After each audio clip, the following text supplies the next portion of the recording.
Hello everyone, it was my husband birthday. Happy birthday জামাই। আসলে এটা আমাদের বিয়ের পর ওর সেকেন্ড বার্থডে। যেহেতু ও বিয়ের পরে ইউএসএ চলে আসে আর আমি ছিলাম বাংলাদেশে, সো ওইভাবে কোনো প্ল্যান করে কোনো কিছু করতেও পারিনি। তবে কিছু পথ শিশুকে নিয়ে কেক কেটে একটা ভিডিও করেছি, যেটা ওকে সেন্ড করে উইশ করা, এইটুকুই। আর এবার যেহেতু আমি ওর সাথে আছি, হয়তো তেমন কিছুই করতে পারিনি, আর চাইলেও করা সম্ভব না, কেননা সে বার্থডে সেলিব্রেট করা খুব একটা পছন্দ করে না। তাই ওইভাবে আমার কিছু করার প্ল্যানও ছিল না। তারপরেও ভাবলাম যেহেতু ওর বার্থডে, একটু কিছু না করলে কেমন যেন হয়ে যায় না, এই জন্য তাকে সারপ্রাইজ দেওয়ার জন্য আমি বাসায় একটু হালকা পাতলা ডেকোরেশন করি আর তাকে সারপ্রাইজ দেওয়ার ট্রাই করি। এই জন্য আসলে কাউকে ইনভাইট করা হয়নি। তাই ভাবলাম দুজনে মিলে ছোটোখাটো একটা বার্থডে সেলিব্রেট করলে খারাপ কি হয়। যাই হোক, যেহেতু সে অনেক রাত করে ফিরেছে ডিউটির পরে, তারপর আমরা দুজনে মিলে একটু আর কি সময় কাটালাম। আর আমার অ্যাকচুয়ালি প্ল্যান ছিল তাকে হ্যাপি করা, সে যেন একটু খুশি হয়।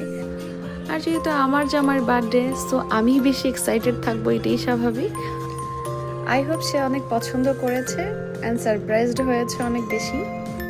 ভিডিওর মাধ্যমে আপনাকে আবারও জানাতে চাই, জন্মদিনের অনেক অনেক অনেক শুভেচ্ছা।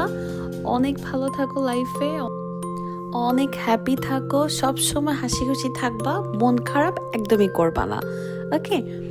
আর এই যে আমাকে একটু সহ্য করো, তোমার কাছে একটাই রিকোয়েস্ট, বাকি জীবন তো আমার সাথেই কাটাবা, সো আমাকে একটু সহ্য করো।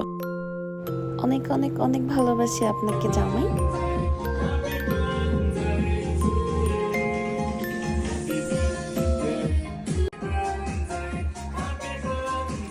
অনেক খুশি।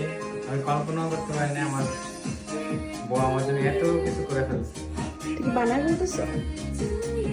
আমি বিশ্বাসই করতে পারতেছি না কোন সময় যে সবকিছু ম্যানেজ করলো, এত তাড়াতাড়ি এত কিছু সব কিছু অ্যারেঞ্জ করছে, এত সুন্দর ডেকোরেশন, অকল্পনার বাইরে।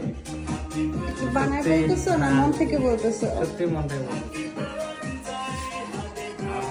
অসংখ্য ধন্যবাদ। Thank you, my bow. You're welcome.